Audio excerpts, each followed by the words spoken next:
Sam Houston, the guy that did so much with his life that I had to make 3 separate videos on him to capture his whole life. The year is 1846, and Texas has just gotten annexed to the United States of America. Houston's life work was finally complete, but he has much more to do. Just because Texas wasn't its own country anymore didn't mean that it didn't need people to represent this new state. And who better to represent the new state of Texas than the 2-time president, George Washington of Texas, Sam Houston. What role would he serve in this new government? Would he be a governor? A mayor? No, in 1846, Sam would become one of the 2 U.S. senators representing Texas. The other senator was another founding father of Texas, Thomas Rusk. Texas never had political parties to divide it along party lines. Instead, there was a saying, and it goes like this. In the Republic of Texas, there was no political parties, just big personalities.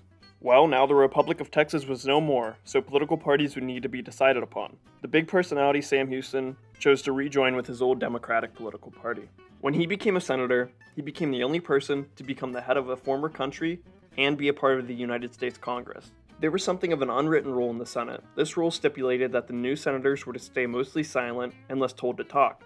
Houston, unsurprisingly, wasn't a fan of this hazing. So Houston stood up to address the Senate and spoke about the ongoing Oregon country problem that had involved land disputes between Great Britain and America in the Oregon and Washington state area. Houston was strongly for the annexation of this new land. I can only imagine that the well-respected Houston gained even more respect for standing up. The annexation of Texas left Mexico feeling threatened by the U.S., and the U.S. would respond with force. Mexico claimed that the Nueces River was the border between Texas and Mexico, while America claimed that the border was on the Rio Grande River. Neither side would concede to the other, and war would break out in 1846, in direct correlation with the annexation of Texas. The fighting was harsh in the north under General Zachary Taylor, who would soon become a president. But ultimately, the war was ended when General Winfield Scott landed in Veracruz, Mexico, and then marched into the capital city of Mexico City. The end of the Mexican-American War would see America take even more land from Mexico, with almost nothing but a little bit of money in return. It can be argued that Sam Houston caused this war, or more specifically, that the former Republic of Texas caused it. The one part of the Democratic Party that Sam Houston doesn't agree with is probably the most important issue: slavery. In 1848, unlike most of his Democratic colleagues, Sam voted on the Oregon Bill, which would make all of the newly acquired Oregon Territory non-slave states.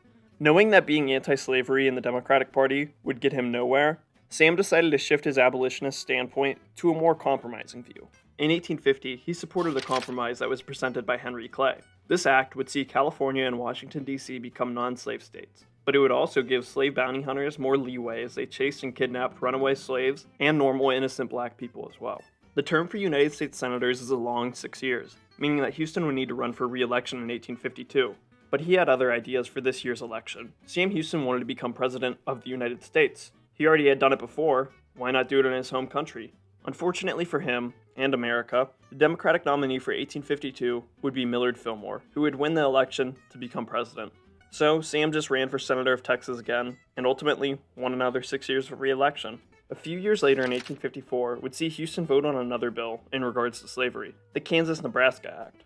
Houston would vote against this act, not because of slavery, but he didn't want Native Americans to lose any more of the little land that they still held on to. Houston agreed with almost nothing that the Democratic Party stood for anymore, so he joined a new political party. In 1855, Houston joined the Know Nothing Party, which was called this because if someone asked you what political party you were in, you replied with, "I know nothing." Houston joined this party because out of all the other political parties, the Know Nothing sought to help Native Americans the most. This party was also anti-immigration and wanted the citizenship of immigrants to be pushed back to 21 years instead of 5. 1856 would see another presidential election in which Houston hoped to run for again. But at the first Know Nothing National Convention, Houston was once again looked over for Millard Fillmore, who won the Know Nothing vote but lost the presidency to James Buchanan. After this, Houston gave up on political parties. His liberal ideas were just too much for America to handle at this moment in time. In 1857, Houston ran for the governorship of the state that he had largely created, Texas. With no political parties to back him, he lost to the Democratic nomination of Hardin Runnels. This was the only electoral defeat of Houston's entire political career. Texas had started to turn against Sam, as they called for him to resign early as senator, but he denied and served his term until 1859, marking 13 years of senatorial service. The end of his senatorial tenure left Houston with just enough time to run for the governorship of Texas once again. Under Governor Runnels, Texas had been suffering heavily from Comanche raids. This would lead to the notoriously pro-Indian Sam Houston winning the governorship of Texas.